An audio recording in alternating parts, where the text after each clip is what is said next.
c'est Murgen. Alors on se retrouve pour un nouveau cahier spiritualité 2021, celui sur la numérologie de Denis Schneider, qui est sorti aux éditions Alliance Magique.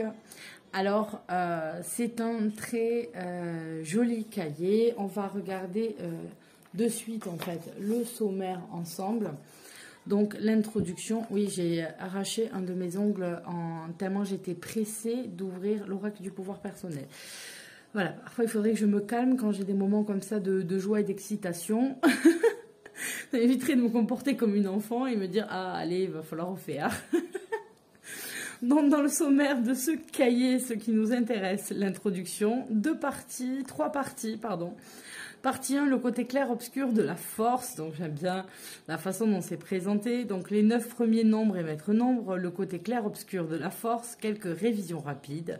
Stephen Paul Jobs, qui est Steve Jobs, fondateur de Apple. Le versant positif du thème de Steve Jobs suite. Le versant positif du thème de Gustave Courbet. Le versant négatif du thème de Gustave Courbet. Donc on voit qu'on est pas mal dans les exercices. Partie 2, idées reçues sur la numérologie. Première et deuxième idée reçue. Troisième idée reçue. Partie 3, approche de la présence des nombres dans les mouvements de pensée et dans la vie collective. Donc une introduction, 2 études complémentaires. Nom de commodité, de désignation de nécessité. Nom hautement signifiant et anagramme et numérologie. Et les pages de correction. J'ai acheté aux éditions Arcana Sacra le livre qu'ils ont sorti sur la numérologie qui est extrêmement bien fait, complet, il est vraiment génial, j'ai adoré. Et donc du coup j'ai envie de me pencher sur celui-là. Donc on va avoir une introduction sur la numérologie avec toujours les magnifiques illustrations de Stéphanie Gras, je le redis à chaque vidéo. Mais elle le mérite parce qu'elle fait des trucs, j'adore. Quand elle fait ses illustrations hebdomadaires sur les réseaux sociaux. Voilà, j'adore ce que fait Stéphanie. C'est toujours, ça fait sourire, quoi. C'est plein de vie, j'adore. Dans les 9 premiers nombres et maîtres nombres, on va vous rappeler ce qu'est par exemple un chemin du mot 1, du nombre 1, du nombre 11, etc. Donc moi je suis en chemin 11 pour info, je vous parle du coup du mien. Intuition, inspiration, révélation, idéalisme, spirituel, sélectif, original, veut créer un monde neuf. Et ensuite, on a le côté plus sombre avec tension nerveuse, égoïsme, déstructuration du mental. Donc voilà, oui, en ce moment... tension nerveuse, ça me va absolument, vu que en fait entre la fatigue et le stress, je me fais sortir des trucs sur mon corps, c'est pas très cool. Donc après vous avez des petits exercices, remettre en place, un petit rébut. Je vais essayer de passer pour pas vous montrer les réponses, c'est trop nul sinon. Le clair-obscur de la force, donc là en fait on va vous parler des côtés positifs et négatifs qu'on trouve chez des personnes, donc comment on calcule en fonction... des lettres, leurs numéros, ce qu'on retrouve, leurs nombres, etc. Des révisions rapides sur les cycles et les sous-cycles. Alors, je préfère vous prévenir que vous n'allez pas l'ouvrir en disant je jette un coup d'œil et puis voilà. Non, vous allez vous pencher dessus, vraiment, quand vous allez ouvrir ce livre. C'est pas du hasard, c'est pas... Il y a de la réflexion, il y a du calcul. Donc vous voyez quel est le point commun entre Julien Doré, Francis Cabrel, Indila, Mélanie Laurent et Stéphanie Créancourt. Vous avez trouvé par exemple des dates de naissance formant un chemin de vie particulier, etc. Donc vous avez pas mal de choses comme ça. Et ensuite on va étudier en fait une personnalité pour mieux comprendre. Donc là il a choisi Steve Jobs. On le reconnaît ici. Et donc, vous avez pas mal de calculs à faire sur Steve Jobs et les chiffres qui apparaissent, les points positifs, les points... Donc voilà, moi, je m'en suis arrêtée là. Donc, vous avez pas mal de choses à voir, d'exercices à faire. Ah, ben là, j'avais sûrement voulu commencer à faire un petit peu. Voilà. Moins envie de réfléchir. Donc là, c'est pour je sais pas comment on appelle ça, mot casé, je crois, ou mot croisé, je sais pas, entre les uns et les autres. Donc Gustave Courbet, ici, on va s'intéresser à ce peintre.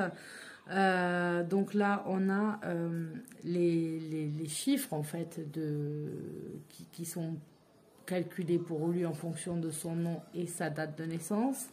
Et on refait un petit peu les exercices, sur quoi ça se rapproche, sur quoi sur quel nombre on va être, etc. Donc des analyses de personnalité. On a les premières et deuxièmes idées reçues, les idées reçues sur la numérologie. Vous avez en fait les noms de famille. Pour changer en fait, pour modifier les noms de famille, c'est-à-dire qu'il y en a qui ont des noms de famille qui sont modifiés, ce qui va totalement modifier leur résultat en fait en numérologie. Donc là, on vous dit, voilà les noms qui existent vraiment. Donc, on a monsieur ou madame le cocu, monsieur ou madame bikini, voilà, qui sont pas forcément faciles, ou le nom de famille madame. Donc, monsieur, madame, ça fait penser un petit peu au monsieur, madame, les livres qu'on a avec les images à l'école quand on est sage. Mais effectivement, ça doit pas forcément être facile. Moi, il y avait quelqu'un que je connaissais qui était à la même école que moi, même au collège que moi, qui s'appelait la fille. Donc, pour une fille, ça va. Pour un garçon, ça peut être embêtant. Donc, il faut modifier les noms de famille, mais tout en gardant la même construction, par exemple, et en gardant les mêmes au final le même résultat numérologique. Donc c'est pas mal, ça fait réfléchir, hein, comme je vous ai dit, ça fait calculer. Alors ceux qui détestent même faire des petites additions, etc., la numérologie, peut-être c'est pas pour vous. Les idées reçues, test de psychologie numérique, voilà. On va analyser des mots. Vous avez voilà, pas mal de choses, hein, des études complémentaires, le mois, interne, etc. C'est vraiment très très sympa. C'est un livre sur la numérologie qui est vraiment bien fait. Ah, c'est rigolo ça. Avec des chiffres, j'apprends aussi à faire des bonhommes ou des oiseaux à mes filles, etc. Ça leur permet d'apprendre à bien écrire les chiffres. Et comme ça, par le biais des dessins. Donc voilà, vous avez des charades. Vous avez pas mal de choses à voir. Et puis on arrive aux corrections.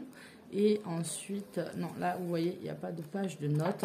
Donc voilà, munissez-vous, je pense. Le mieux, c'est de se munir d'un petit cahier qui pourrait vous suivre pour tous vos cahiers, hein, tout simplement, pour pouvoir travailler correctement, noter pour pouvoir faire les exercices, vos réflexions, etc. Ça peut être très intéressant aussi de s'y replonger juste après.